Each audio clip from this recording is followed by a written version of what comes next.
ஆலயம் ஆசிக்கும் வீடாதே, நான் அதை கண்டு பாக்கியம் அடைய வேண்டுமே, அடைய வேண்டுமே, அடைய வேண்டுமே. நான் அதை கண்டு பாக்கியம் அடைய வேண்டுமே. போற்றாளம் போட்ட வீதியோ எப்போதுலாவுவே, பாடிகாய் தோன்றும் ஸ்தலத்தில் எப்போது பணிவேன், எப்போது பணிவேன், எப்போது பணிவேன். பாடிகாய் தோன்றும் ஸ்தலத்தில் எப்போது பணிவேன். என்னாலும் கூட்டம் கூட்டமாய் மோட்சத்தால் கர்த்தாவை போற்றி களிப்பாய் ஓய்வின்றி பாடுவார்,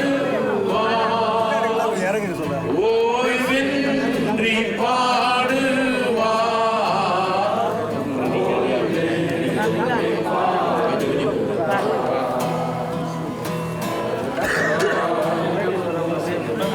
களிப்பாய் ஓய்வின்றி பாடுவார்.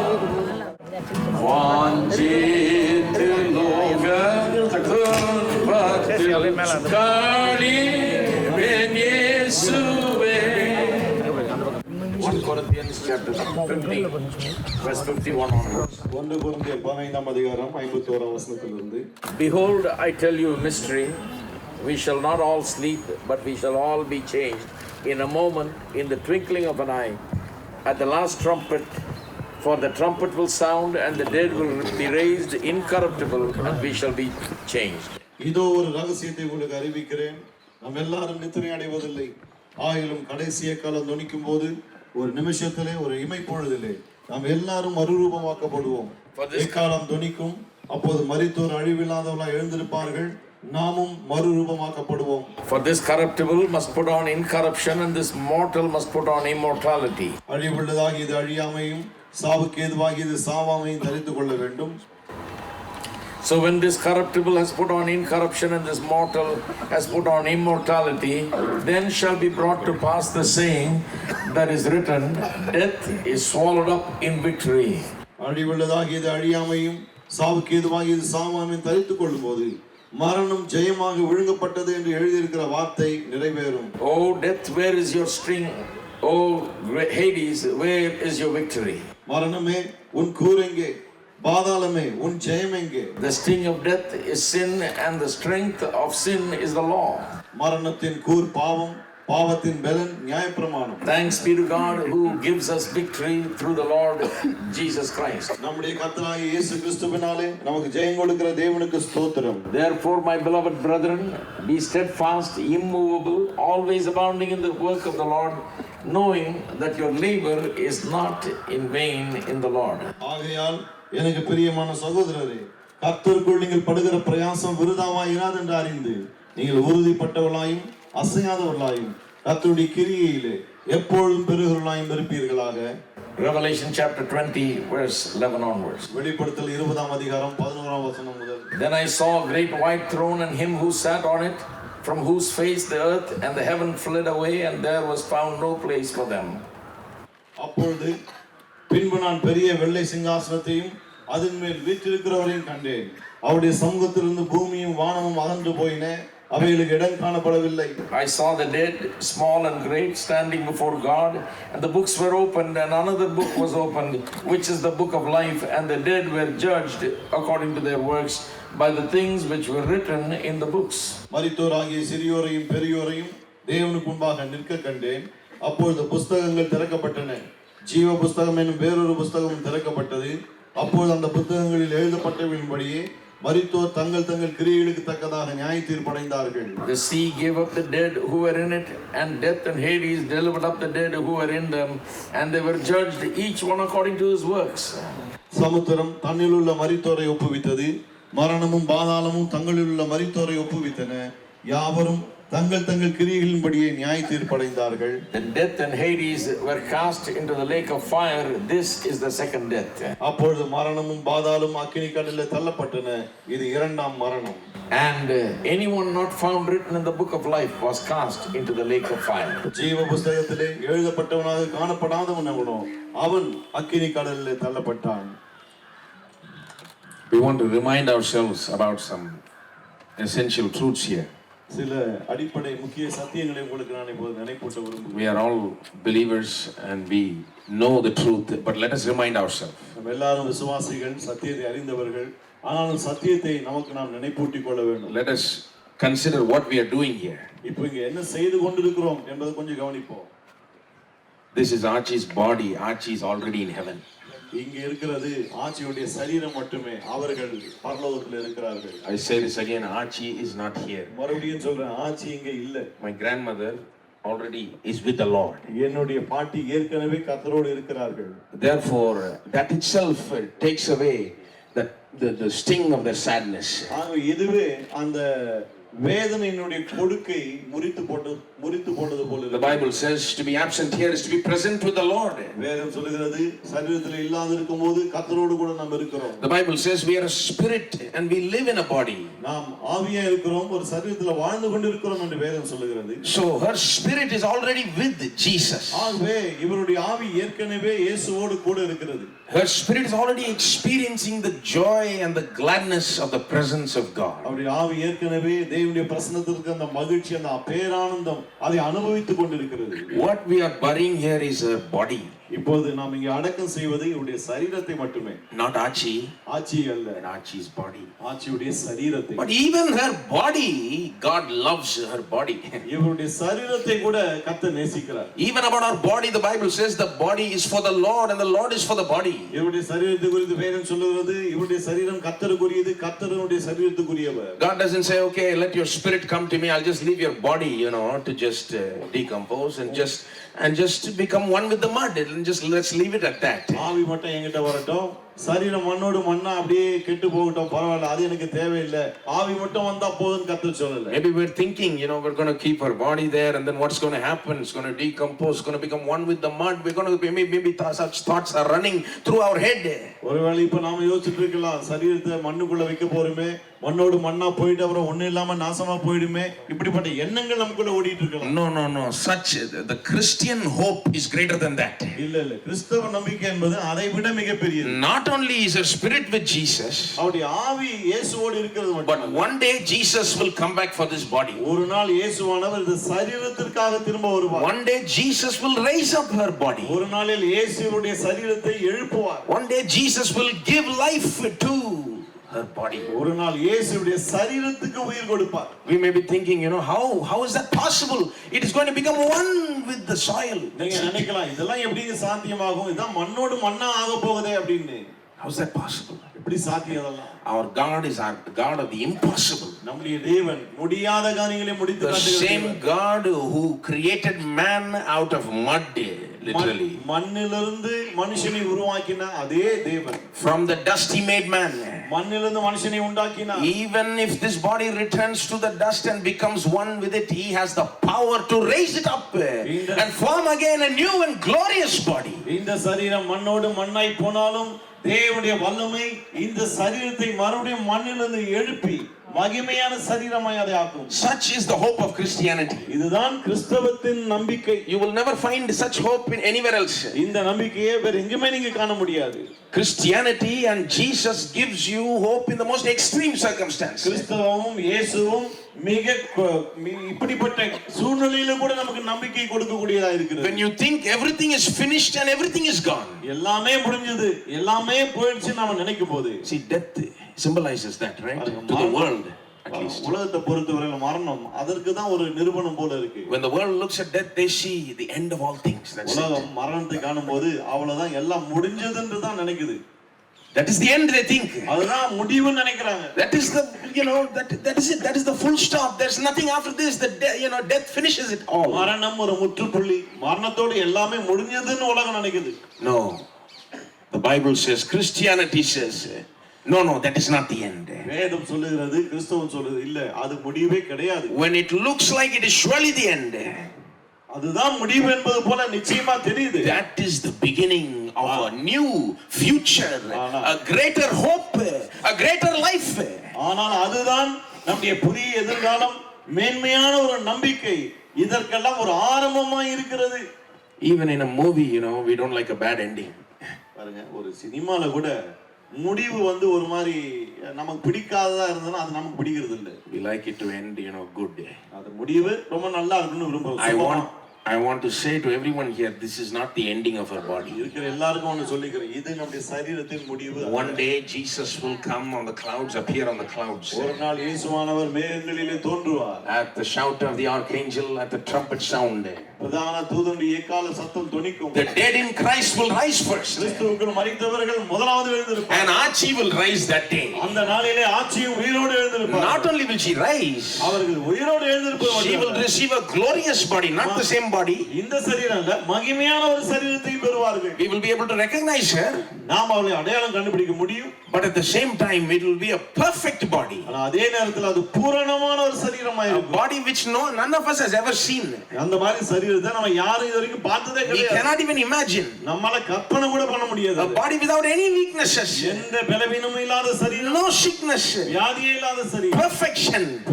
பூரணம். A glorious body. மகிமை, அப்படிப்பட்ட சரீரம். Jesus will give her a glorious body. இயேசு மகிமையான சரீரத்தை அவருக்கு தருவார். In fact, a body just like Jesus has today, that same resurrection body will be given for her. சொல்லப்போனா இயேசு இன்றைக்கு எப்படிப்பட்ட சரீரத்தை உடையவராக இருக்கிறாரோ அதே உயிர்த்தெழுதலின் சரீரம் அவருக்கு கிடைக்கும். And then அதன் பிறகு she has eternity to live with her new glorious body, a new glorious existence in heaven, in the new heavens and new earth. இந்த புதிய மகிமையான சரீரத்தோடு கூட புதிய வானம் புதிய பூமியிலே அவர்கள் என்றென்றும் நித்தியமாய் வாழ போகிறார்கள். See, we think this is the glorious existence. நாம நினைக்கிறோம் இதுதான் மகிமையான ஒரு வாழ்க்கை அப்படி. She was a mother of 9, grandmother of 15, like I said, great grandmother of 6.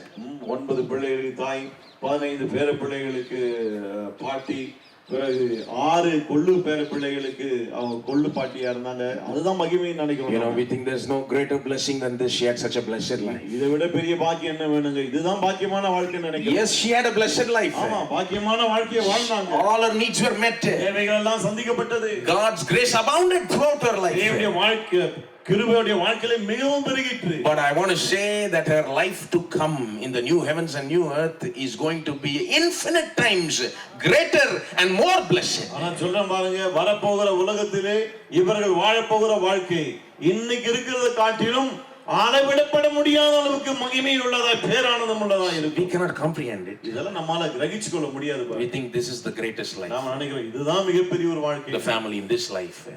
இந்த உலகத்தில் இருக்கிற அந்த குடும்பம். No. கிடையவே கிடையாது. In the presence of the Lord there is fullness of joy, the Bible says. வேதம் சொல்லுது கர்த்தருடைய சமூக.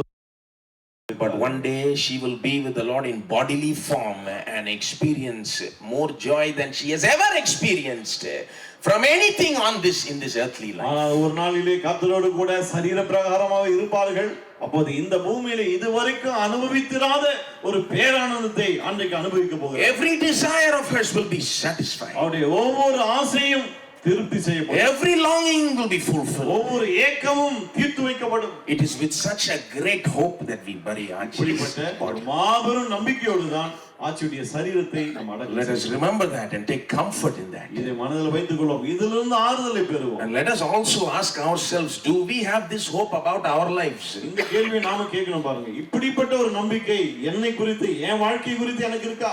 Do you have the hope of the resurrection? உயிர்த்தெழுதலின் நம்பிக்கை உங்களுக்கு இருக்கா? Do you have the hope that if you die you have a greater existence, a greater life after that? இன்னைக்கு நான் மரித்தா இதை விட ஒரு பெரிய ஒரு வாழ்க்கை, மகிமையான வாழ்க்கை எனக்கு உண்டுன்ற நம்பிக்கை உங்களுக்கு இருக்கா? Or are we scared of death? அல்லது மரணத்தை கண்டு பயப்படுறோமா? My friend, if you're scared of death, put your hope in Jesus. நண்பர்களே, மரணத்தை கண்டு நீங்க பயந்தீங்கன்னா இயேசுவை நம்புங்கள். He will give you the greatest hope and the greatest future. மாபெரும் நம்பிக்கையும் மிகப்பெரிய எதிர்காலத்தையும் அவர் உங்களுக்கு தருவார். Christianity just doesn't help us only in this life. ஆனா கிறிஸ்தவம் வெறுமனே இந்த வாழ்க்கையை வாழ்வதற்கு மட்டும் நமக்கு உதவுகிறது. Yes, God helps us now. ஆமா, தேவன் இந்த உலகத்துல இப்ப நமக்கு உதவி God helps us here. இங்க உதவி செய்கிறார். But that's not the end. ஆனால் அதல்ல முடிவு. Christianity helps us forever. கிறிஸ்தவம் என்னென்றைக்கும் நமக்கு உதவுகிறது. Jesus changes our life forever. இயேசு உங்கள் ஆண்டவராய் இரட்சகராய் இப்போ நீங்க அவரை உங்க உள்ளத்துல அழைக்கலாம். அவர் வருவார். புதிய வாழ்வை, புதிய நம்பிக்கை, அது குறித்த நிச்சயத்தை இப்பொழுதே அவர் உங்களுக்கு தருவார். குடும்பத்தார் யாராவது பார்க்கணுமா? கடைசியா பார்க்கலாம்.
தன்னை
சுகமாய் அபிஷேகம் செய்குவார் தேவபிதா மேய்ப்பனல்லோ சிறுமை தாட்சி அடைகிலனே ஆயுள் முழுவதும்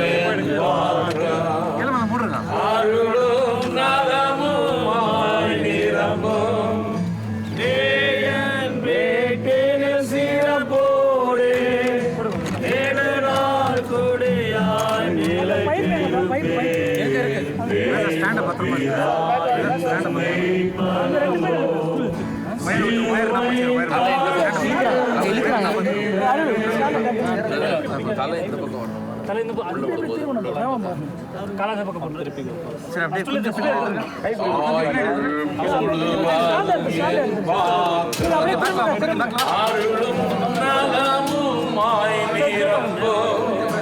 நேயன் வீட்டின் சிறப்போடு நெடுநாள் குடியாய் நிலைத்திருப்பேன் தேவபிதா சிறுமை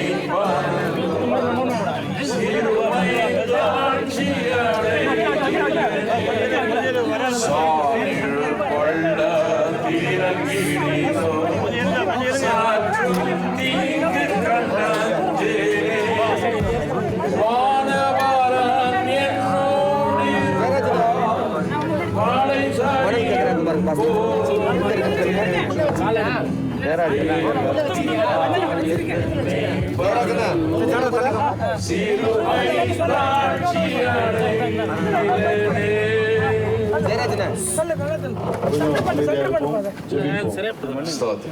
நாம் ஜெபிப்போம்.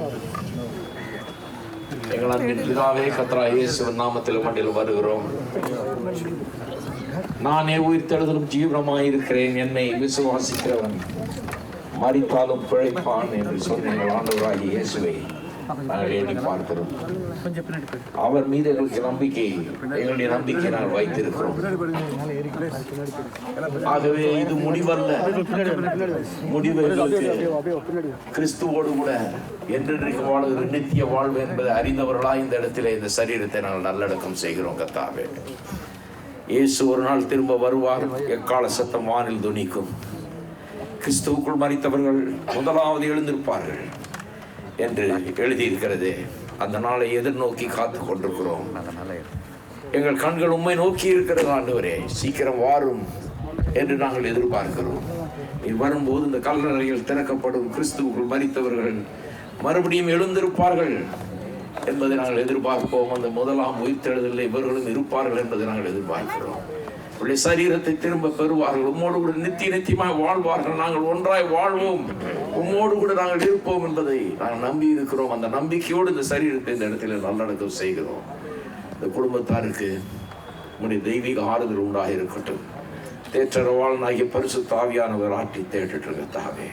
உங்களுடைய வார்த்தை, உங்களுடைய வாக்கு தத்தங்கள் எங்களுக்கு போதுமானதாக இருக்கிறபடி ஆளும் கிறிஸ்தவத்தில் நான் உன்னை விட்டு விலகுவதும் இல்லை, உன்னை கைவிடுவதும் இல்லை என்று எழுதியிருக்கிறதே. ஆதலால் நாங்கள் தைரியம் கொண்டு, கர்த்தர் எனக்கு சகாயர், நான் பயப்படேன், மனுஷன் எனக்கு என்ன செய்வான் என்று நாங்கள் சொல்லுகிறோம்.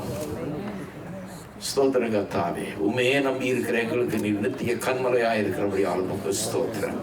எங்களை கைவிடாத தேவனாய் நீர் இருக்கிறபடி ஆளும் ஸ்தோத்திரம். தகப்பனுக்கும் தாய்க்கும் மேலாக நீர் எங்களுக்கு எல்லாவற்றுக்கும் எல்லாமாய் இருக்கிறபடி ஆளும் ஸ்தோத்திரம் கர்த்தாவே. உங்களுக்கு நன்றி செலுத்துகிறோம், நம்பிக்கையோடு இந்த இடத்துல வைக்கிறோம். கர்த்தாவே, உம்மை எதிர்நோக்கி காத்திருக்கிறோம். உமக்கு எல்லா கனமாய்மை துதி ஸ்தோத்திரங்களை ஏறெடுக்கிறோம். இயேசுவின் நாமத்திலே ஜெபிக்கிறோம், ஆமென். நீ மண்ணிலிருந்து வந்தாய், மண்ணுக்கே திரும்புவாய் என்று எழுதியிருக்கிறபடி கிறிஸ்து திரும்ப வருவார் என்கிற அந்த நம்பிக்கையோடு இந்த சரீரத்தை மண்ணுக்கு மண்ணாய், புழுதிக்கு பொழுதையாய், சாம்பலுக்கு சாம்பலாய் ஒப்பு கொடுக்கிறோம். நம்முடைய கர்த்தராகிய இயேசு கிறிஸ்துவின் கிருபையும் பிதாவாகிய தேவனுடைய அன்பும் பரிசுத்த ஆவியானவருடைய ஐக்கியமும் நம் அனைவரோடும், விசேஷமாய் இந்த குடும்பத்தாரோடும், வந்திருக்கிற உற்றார் உறவினர், இன ஜன பந்துக்கள் அனைவரோடும் இன்றைக்கும் என்றைக்கும் இருப்பதாக. ஆமென். இன்பராய் ஈற்றிலே மோட்சக்காரையில் நாம் சந்தி துதிப்போம் இன்ப